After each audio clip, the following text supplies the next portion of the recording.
Welcome to the FI Investors Podcast, helping you achieve financial independence through real estate investing, one episode at a time.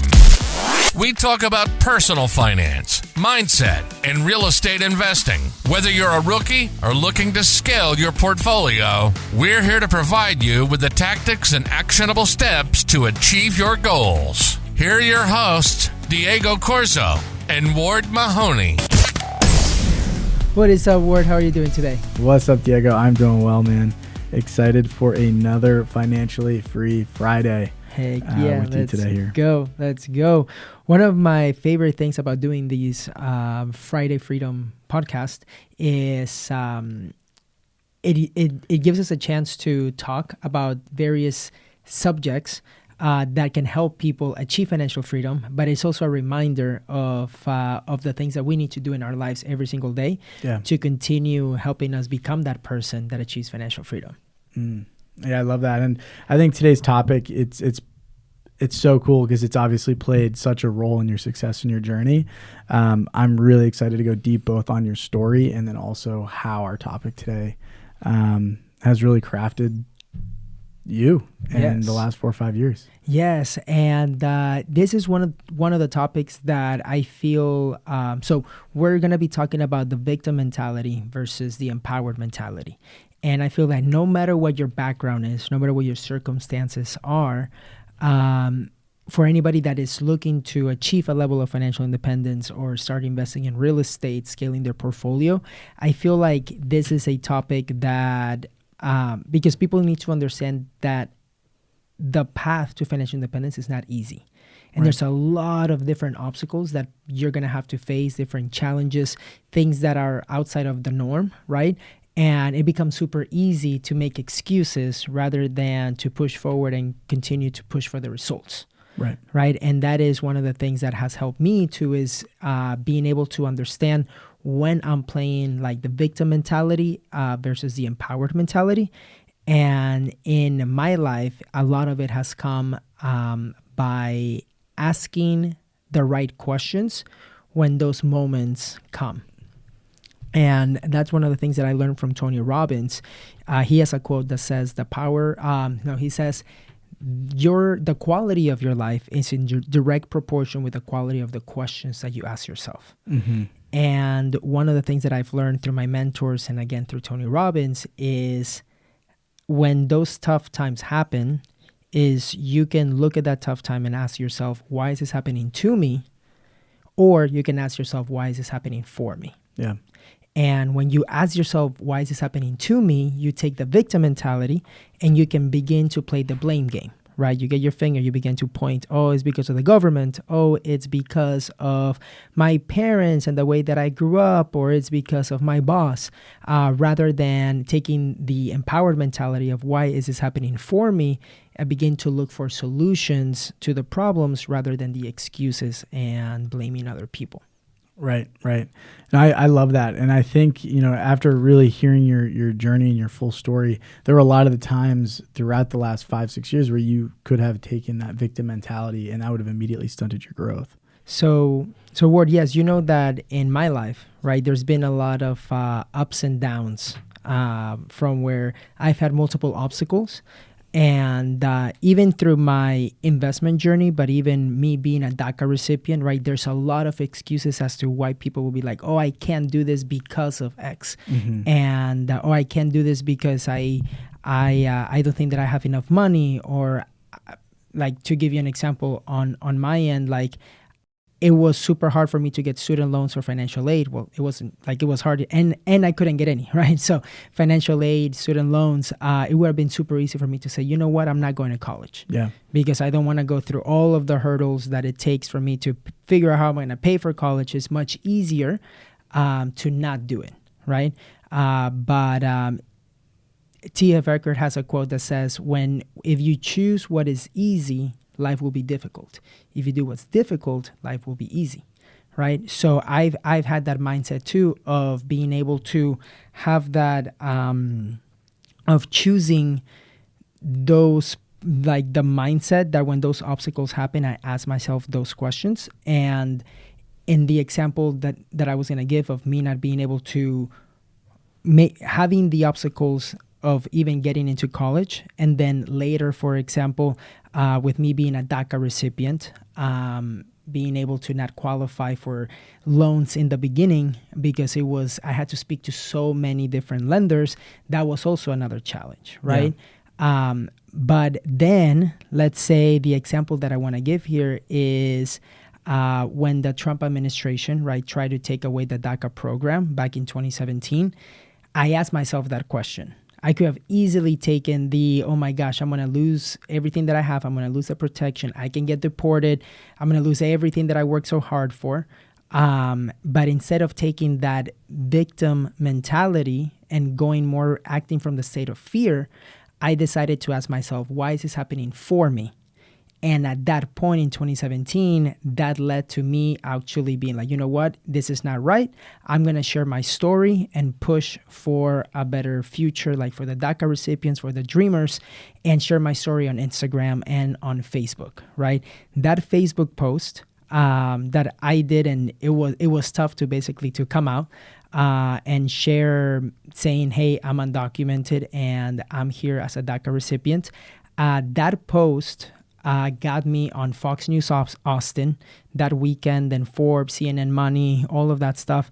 But what was good is that it gave me the opportunity to look at what life had for me, that it was more of creating an impact. That I didn't know that instead of acting out of fear, by me acting out of more like abundance, and why is this happening for me on empowerment, I was able to create much more impact, right? And and my life changed so much from that perspective that then I've been able to go to Congress a few times, meet with the congressman, share my story.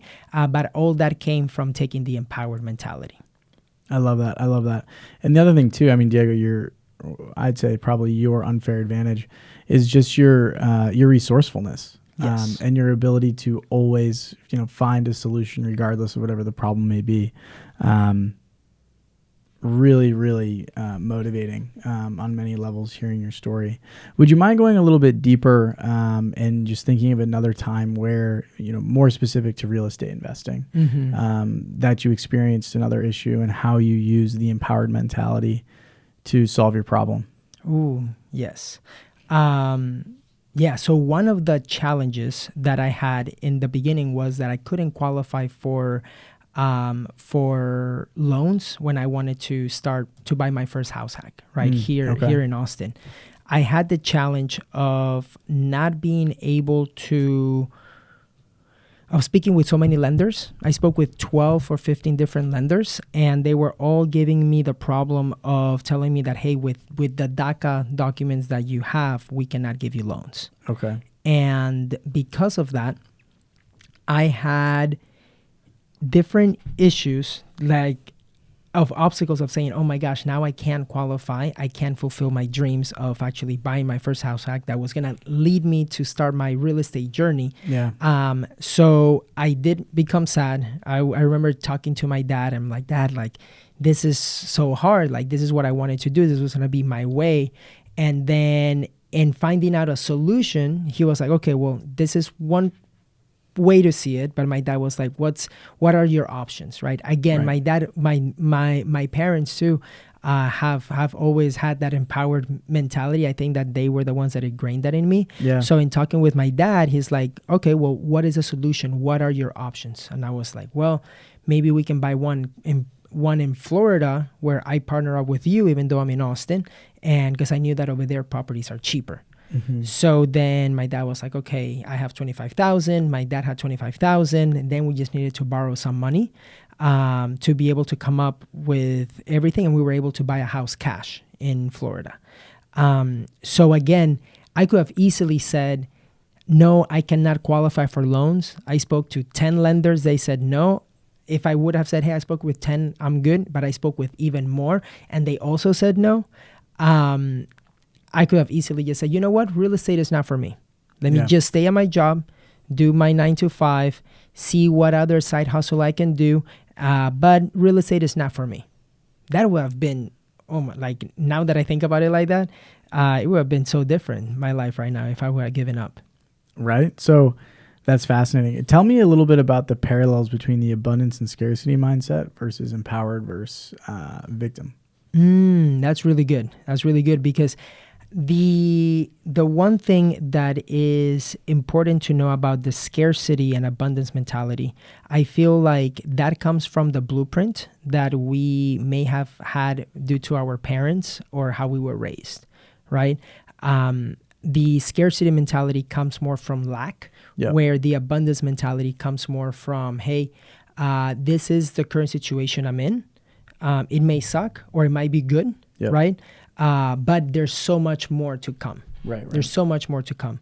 Now, when you have the abundance mentality, I feel like in my life, as I have applied that, it has given me more opportunities. And that abundance mentality has also allowed me to change the way that I view things, right? And T.F. Eckert has a quote, and I know I'm saying a lot of quotes, but the quotes just come to me from that perspective. T.F. Eckert has a quote that nothing has meaning but the meaning that you give it. So to give you an example, I remember there's an agent in my real estate team, Julio, when I helped him get his first house hack here in Austin, and he wanted to become an agent. And he told me, he's like, hey, Diego, I feel bad. I want to get my license. And I feel bad because I don't want you to think that I'm going to take away from your clients or your house hackers or whatever. And he's like, and I told him, dude, I will teach you everything that I know. Whether you join the team or not, it doesn't matter. I'll teach you because at the end of the day, there's so many more opportunities. There's so many more house hackers that you can help, that I can help. And it's coming more from that abundance mentality rather than, oh, you're taking away my clients. I'm like, no, there's so much opportunity out there. People are going to relate to who they're going to relate and go from there. Yeah. I feel like that is important. I love that. So, I mean, even on the realtor side, I see how you're applying it. What's another tip that someone, where someone may be struggling with accepting a victim mentality? How do you, one, have the awareness to realize that you're not using the empowered mentality? Mm-hmm. And then how do you snap out of it? Ooh, that's a good one. So number one, for somebody that is getting stuck in that victim mentality and maybe they don't know, right? So number one is like, I would say if they are aware enough to ask themselves those questions and then take 100% responsibility. Because what happens is when you're in the victim mentality, you're not taking 100% responsibility. And I feel like that is number one. You have to have that decision, that choice of, it is a choice, but you're the one that decides, hey, I am 100% responsible of what happened to me. And there might be things that I cannot control, but the only thing that matters is what I can control and what I can do my best, right? So once you have that awareness and you ask yourself those questions, then it's up to you to not blame others, take 100% responsibility, and see what are the things that you can do to change them. Yeah. It's easier said than done, I'll tell you that. But I feel like a lot of it has to do with awareness. You have to go in deep, right? It is some kind of deep work where you have to get the awareness and the desire to change. Because if you cannot change the blueprint, you're not like the same thing is gonna happen. Like everything's gonna repeat itself. It's repetition, right? Because it's all that you know. It's all that you know. Right. And this reminds me of the book Secrets of the Millionaire Mind by T.F. Eckert.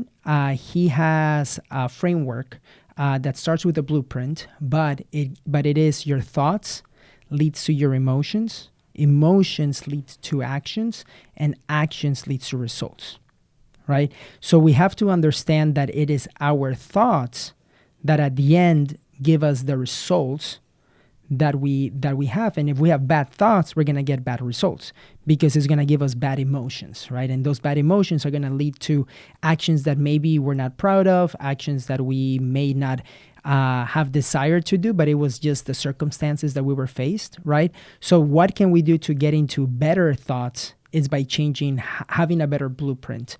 We get better thoughts, we feel better with our emotions, better actions, more clarity, right? And it leads into results. And I feel like I've applied that into my life, and I feel like people that want to achieve financial independence, if they apply that into their lives with the right mindset, I feel like that would be I feel like that would give them the step ahead to get there faster. Yeah.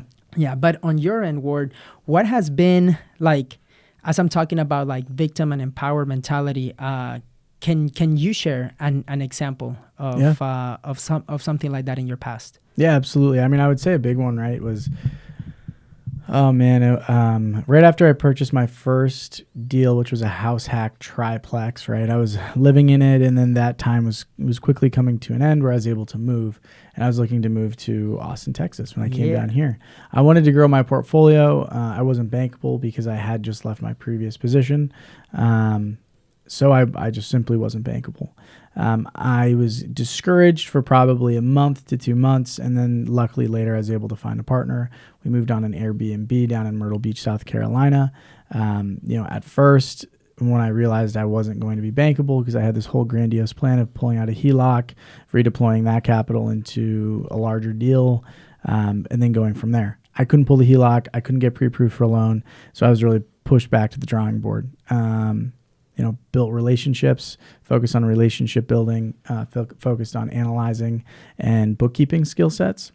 I was able to find a partner, and we were able to close on that deal within 6 months of me moving here. So I still got the goal accomplished. That is awesome. That's awesome. And yes, that's a perfect example, because you could have easily said, look, I'm moving into a new state. Yep. I am not bankable. I don't know I don't even know the market. I don't know anybody.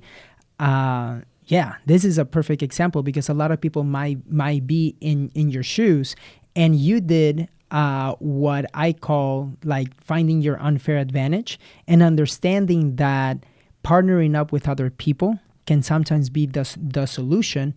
And it's one of those things that maybe you can say, hey, no, I'm blaming my boss that I can't buy homes because I got laid off. And then again, you took 100% responsibility, right? And then you began looking for solutions. That is the freaking perfect example of that. Because this just shows that no matter what age you have, no matter if you have cash in the bank or not, if you're bankable, like if you have the right unfair advantage that you can partner up with somebody else and complement each other, then there's no reason why you can't take action. Right. Yeah, that's good. I like that, man. But yeah, so that is all that we have for today. I know that for anybody that is wanting to learn more about the FI Investors, they can go to thefiinvestors.com to learn more about the mastermind. And also for anybody that wants the ebook, we have an ebook that talks about the 6 steps, the 6 keys to becoming financially independent. And these are lessons that I learned by surrounding myself with the millionaires of GoBundance. They can go to thefiinvestors.com/ebook to download it and learn. And if you want to get it via a PDF over email, go ahead and email us at info@thefiinvestors.com, and we will talk to y'all soon on the next one. Thank you, Diego, man. Awesome, man. Have a good Friday. Thank you for listening to the FI Investors Podcast.